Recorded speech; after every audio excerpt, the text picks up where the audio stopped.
వాడి కోసమే నేను ఇండియా ఎంఎన్సీలో చేరి హైదరాబాద్లో ఉంటున్నాను. వాడి కోసం ఫేస్బుక్, లింక్డ్ఇన్ అన్నీ వెతికాను. వాడు ఎక్కడున్నా ఖచ్చితంగా ఒక పెద్ద పొజిషన్లోనే ఉండుంటాడు. ఒక కంపెనీ CEO రేంజ్లో అయినా ఉండుంటాడు, లేకపోతే వాడే ఒక కంపెనీని స్టార్ట్ చేసి ఉండొచ్చు.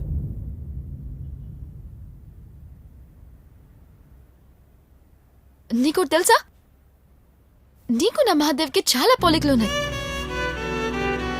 నిన్ను ఆ రోజు ఆఫీస్లో లిఫ్ట్లో చూసినప్పుడు ఆల్మోస్ట్ నా మహాదేవ్ దొరికేసాడనుకొని ఆనందపడ్డాను.